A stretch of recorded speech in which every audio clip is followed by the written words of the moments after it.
Leave here now! They didn't laugh quietly. They laughed openly. At his accent, at the way certain words rolled off his tongue, at how different he sounded from everyone else in the room. The CEO smirked. "If you're going to work here," he said, "you might want to learn how to speak properly." The room laughed. Martin James didn't, because before the end of that day, he would be the only reason the company still existed. The boardroom sat on the 27th floor. Glass walls, city skyline, leather chairs that cost more than some people's yearly rent. This was where decisions were made, where power lived, where voices like Martin's were rarely heard. Martin James sat near the end of the table, black, early 30s, impeccably dressed, not flashy, just clean and precise. His accent was noticeable, not broken, not wrong, just different. West African roots, soft but firm consonants, a rhythm that didn't match the room. He had learned long ago to speak, slowly,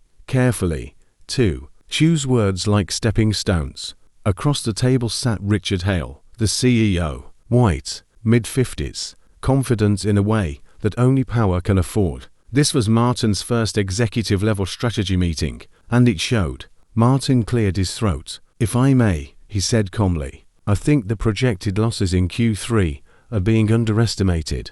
A few heads turned. Richard leaned back in his chair. "Go on," he said, amusement already in his eyes. Martin tapped his tablet. The supply chain delays combined with the new acquisition. Richard cut him off. "Hold on," he said, smiling. "Could you repeat that? Slower this time." The room chuckled. Martin paused, then continued. "What I'm saying is," Richard waved his hand, "it's just your accent," he said. "Hard to follow sometimes." Laughter again, sharper this time. Someone muttered, "Where did they find this guy?" Martin felt it, that familiar tightening in his chest, but he kept his face neutral. "I can send the data," he offered. Richard leaned forward. "Look," he said loudly, "this is a high-level meeting. Communication matters. We can't afford misunderstandings." He smiled, especially not from someone who still sounds like they just got off the plane. Silence, not the respectful kind, the uncomfortable kind. Martin nodded once. "I understand," he said quietly, and that made them laugh even more. What they didn't know was that Martin spoke 4 languages fluently, that he'd grown up translating legal documents for his mother, that he'd built financial models for international firms before this company noticed him. They didn't know he'd warned 3 previous employers about risks and been ignored every time. And they definitely didn't know that by 5 p.m., their company would be minutes from collapse. The meeting moved on. Charts, buzzwords, overconfidence. Richard stood and adjusted his cufflinks. "We're solid," he declared. "The merger is clean. The numbers look good." Martin hesitated, then spoke again. "With respect," he said, "there's a vulnerability in the overseas accounts. If the currency swings, we could breach compliance." Richard sighed dramatically. "There he goes again." More laughter. "Martin," Richard said, "I appreciate the enthusiasm, but this company didn't get here by panicking over accents and hypotheticals." Someone clapped lightly. Martin stopped talking, not because he was done, but because he knew something they didn't. If you're still watching, like, subscribe and turn on post notifications. This is the moment everything turns, because the accent they mocked was about to be the voice that saved them all. Stay with me. At 2:17 p.m., the alert started. Phones buzzed, tablets lit up, faces stiffened. A junior analyst stood abruptly. "Sir, we have a problem." Richard frowned. "What kind of problem?" "Our overseas partner, who just froze transactions. There's a compliance flag." The room erupted. "That's impossible. We cleared that weeks ago." "Who signed off on this?" Another alert. Then another. Losses began stacking in real time. Millions.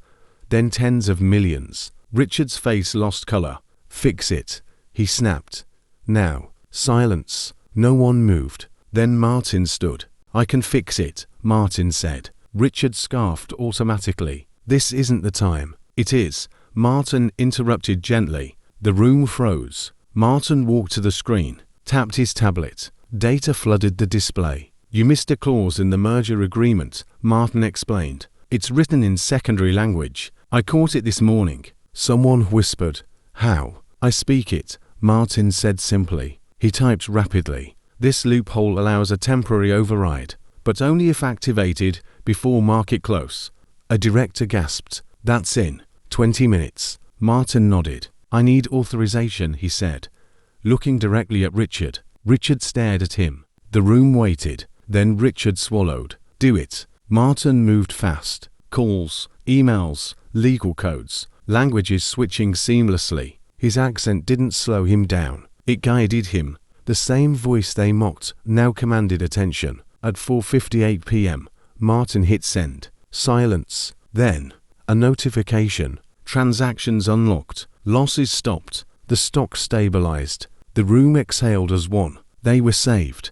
By the man they laughed at. No one spoke. Richard stood slowly. He looked at Martin. Really looked at him. You saved the company, he said quietly. Martin nodded. Yes. Richard cleared his throat. I owe you an apology. Martin didn't smile. I wasn't asking for one, he said. I was asking to be heard. The board shifted uncomfortably. Richard extended his hand. Martin shook it. Firm, steady, unapologetic. By morning, things changed. Martin was promoted, given authority, given respect, finally, but more importantly, given a voice. And this time, no one interrupted it. They forgot that intelligence doesn't have one sound, that leadership doesn't require a familiar accent, that brilliance doesn't ask permission to speak. It just waits for the right moment. They mocked his accent until he saved the company. And from that day on, every time Martin spoke, the room listened.